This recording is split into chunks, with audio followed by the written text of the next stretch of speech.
सही। जिस तरह सरकार का नियंत्रण मंदिरों पर है, वैसा ही नियंत्रण मस्जिद और चर्च के राजस्व पर क्यों नहीं? देखिए, ये तो व्यवस्था बहुत पहले से चलती चली आ रही है। मुझे लगता है कि जो इतिहास कहता है कि जब मुग़ल आए, तब उन्होंने मंदिरों को लूटना शुरू किया, उनकी संस्कृति को बर्बाद करना शुरू किया। जबकि मंदिरों का काम उस समय इतना व्यापक था, इतना बड़ा था, इतनी बड़ी ज़िम्मेदारी थी, वो केवल पूजा स्थल नहीं थे। वो समाज निर्माण का काम करते थे, मानव को मानव बताते थे, जीवन जीने की कला सिखाते थे। जैसे एक तो पूजन पाठ का काम होता ही था, लेकिन अनुशासित होकर समयबद्ध तरीके से लोगों को जागना, उठना, बैठना, सीखना, लोगों के पास कैसे बातें करनी है, ये सारी चीज़ सिखाते थे। अपनी सुरक्षा का भी काम करते थे। वो अपने ही मंदिरों में एक पाठशाला चलाते थे, जो सुरक्षा के लिए जो उचित होते थे, उनके सुरक्षा का शस्त्र और शास्त्र की विद्या पढ़ाई जाती थी।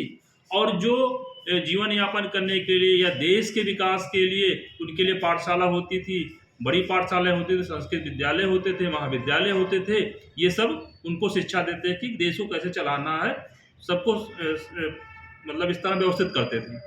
ये पूरी ज़िम्मेदारी जो है मंदिरों की होती थी। आज की तरह मंदिर केवल पूजा अर्चना के लिए नहीं हुआ करते थे। जैसे अब तो ये स्थिति हो गई है कि मंदिरों में शायद पाठशाला नहीं चलती हैं। पाठशालाएँ या स्कूल, महाविद्यालय लोग लोग या सरकार के लोग चलाने लगे हैं। आपका ये कहना है कि मंदिर पहले शिक्षा का अच्छा केंद्र हुआ करते थे, सांस्कृतिक जी, प्रचार प्रसार का भी एक अच्छा सशक्त माध्यम हुआ जी। करते थे। और मैं आपसे जानना चाहूँगा कि जैसे आपने शिक्षा की बात की मंदिर से जोड़ करके, तो क्या आपको नहीं लगता कि मंदिरों को जिस तरह से दबाने का काम किया जा रहा है, मंदिर की व्यवस्था को लूटने का काम किया जा रहा है, तो गुरुकुल शिक्षा पद्धति का भी पतन हुआ? तो शिक्षा से धर्म किस तरह से यहाँ विरक्त हो रहा है, अलग हो रहा है, इस पर थोड़ा बोलिए। देखिए, जैसे मैंने बताया कि पहले मंदिरों के माध्यम से ही शिक्षा का प्रचार प्रसार और शिक्षित किया जाता था लोगों को। एक अनुशासित व्यवस्था थी।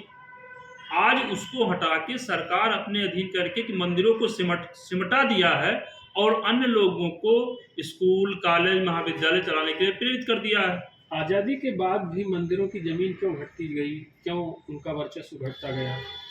देखिए, ऐसा है कि आज़ादी के बाद जो परंपरा पहले चल रही थी, आज़ादी के बाद भी वो स्थितियाँ वही रही।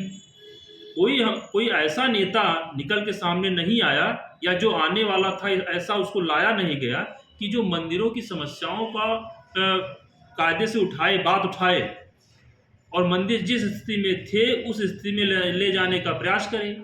ये तो वही हुआ। यहाँ पे मंदिर को पहले से ही दबाया जाता था और जब स्वतंत्र भारत हुआ उसके बाद भी दबाना शुरू किया गया और उनकी ज़मीनों को तो ऐसे जो है अधिग्रहित कर लिया गया। कुछ नज़ूल बता के, कुछ लोगों का अतिक्रमण, कुछ बड़े लोगों का कब्ज़ा, ऐसे करके धीरे-धीरे ख़त्म कर दिया गया और मंदिर धीरे-धीरे खंडहर में बदल गए। एक प्रश्न और आता है कि मंदिर बहुत सारे हैं, तो उनका सही रख रखाव, प्रशासन हो सके अच्छे से, तो लंबे समय से मांग हो रही है कि सिस्टमैटिक राज्य स्तर पर और केंद्रीय स्तर पर सनातन बोर्ड का गठन। इसको आप कहाँ तक सही मानते हैं? देखिए, क्योंकि मांग पूरे देश भर से उठ रही है। हम जो चाह रहे हैं, मेरी जो अपनी इच्छा है और यही मुझे लगता है कि जो समाज के विकास की बातें सोचते होंगे उनकी भी यही इच्छा होगी कि जितने भी कॉलेज, महाविद्यालय चलते हैं, शिक्षण संस्थान चलते हैं, इसको फिर से मंदिरों के अधीन किए जाएँ या जो चल रहे हैं उनको छोड़ के जो नए हैं उनको चलाया जाए, उनके अधीन चलाया जाए और एक सनातन बोर्ड बनाया जाए। सनातन बोर्ड में ऐसे नियम कानून पारित किए जाएँ कि जिससे हमारी शिक्षा व्यवस्था, संस्कृति व्यवस्था और आचार विचार पुराने तरीके से और लोगों के उच्च विचारधारा से ओतप्रोत हों। और जब सनातन बोर्ड बनेगा तो निश्चित रूप से वो पुरानी ख्याति हमको मिलेगी जो मंदिरों से मिला करते थे और जिस प्रकार से हमारी संस्कृति बहुत धनी थी वैसे फिर से धनी हो जाएगी। आज जो दौर चल रहा है कि धर्मांतरण हो रहा है, लगातार महिलाओं का गायब होना और तमाम सारी चीज़ें आप समाज में देख रहे घट रहे हैं। ये अलग अलग कहीं मिशनरी काम कर रही है तो कहीं मजहब काम कर रहे हैं। क्या इस संदर्भ में आपने शासन से कोई अपील या कोई पत्र व्यवहार किया है? हमने तो बहुत बार इस पे जो है एक ज्ञापन भी दिया है, हमारी टीम ने भी ज्ञापन दिया है और बार बार ये मांग पर जाता है सरकार से। अभी आज भी व्यवस्था बनाई गई है, आज भी ज्ञापन दिया गया है कि मंदिरों को सरकारी नियंत्रण से अलग किया जाए। जिस प्रकार से मजहब के जैसे मस्जिद हैं, चर्च हैं, गिरजाघर हैं, ये सब स्वतंत्र रूप से काम करते हैं। इनके यहाँ जो भी इनकम होती है, जो भी आय होती है, अपने तरीके से खर्च करते हैं। इनको पूरी स्वतंत्रता है। लेकिन हमारे मंदिरों में ऐसी स्वतंत्रता नहीं है। अगर 2 रुपया भी चढ़ावा होता है तो गवर्नमेंट को चला जाता है और गवर्नमेंट अपने तरीके से खर्च करती है।